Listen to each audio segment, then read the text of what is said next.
back. Now, traditional communities in Limpopo are subject to compulsory taxes, levies and rates imposed by the province's traditional councils. The Legal Resource Centre is challenging this move on behalf of the community and asking the courts to declare these taxes unconstitutional. Communities say if they fail to pay, the traditional council punishes them by denying them certain services. For more on this, I am joined by the Legal Resources Centre Land Programme co-lead, Wilmien Wicomb. Thank you so much for your time. We do appreciate it. This is rather disturbing because as much as traditional leaders are the go-to in many instances in these areas and in these communities, surely they don't have the right to withhold certain services and certain documentation for not paying fines. Maybe just tell us how this is all unfolding in Limpopo. Thank you very much for having me. So, yes, we for years, really for more than a decade, we were approached by community members, I should say not only in Limpopo, in many provinces, saying that they are forced to pay taxes and levies and rates for different things. So this has got to do perhaps an annual levy, just a flat rate that they're expected to pay every year, or for a specific thing like a chief's wedding, or maybe for a specific service like getting a proof of address letter.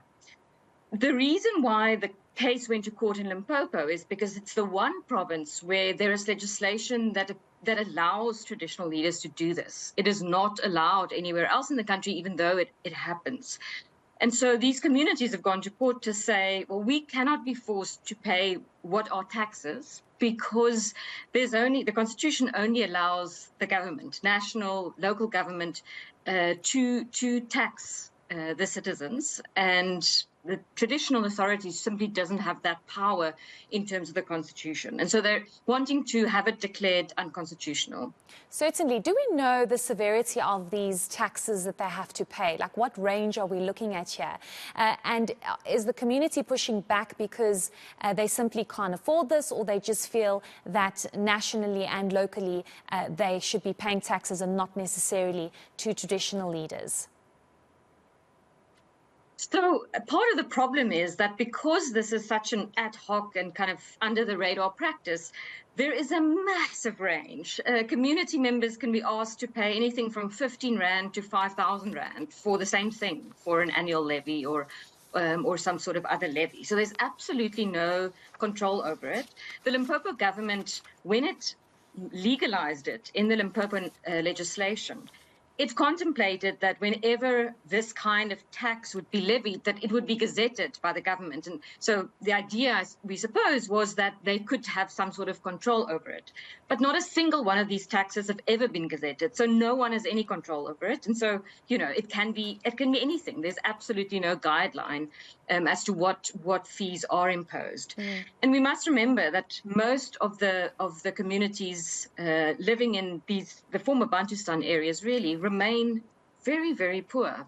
Many women households, women-headed households, you know, living on social grants. And so to have to pinch off an extra amount to go to the traditional authorities, very often simply not feasible for people.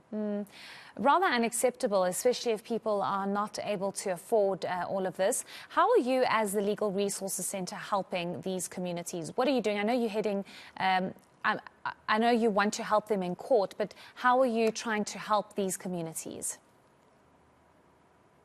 So I think what is very important for us and through this court case is to get the court to make a clear order as to what the law states. So the traditional authorities and, in fact, the state, their argument in court has been that it is that they are not taxing people, that all the money is being paid by community members, that is voluntary, that they're not forcing anyone to make these payments. Now, they have no evidence of that, and we have a lot of evidence that it is forcibly imposed. But they're saying, and in fact, where our clients in the state, we all agree that in terms of customary law, it is, of course, part of customary law for voluntary tributes to be paid to traditional authorities, but these can never be compulsory.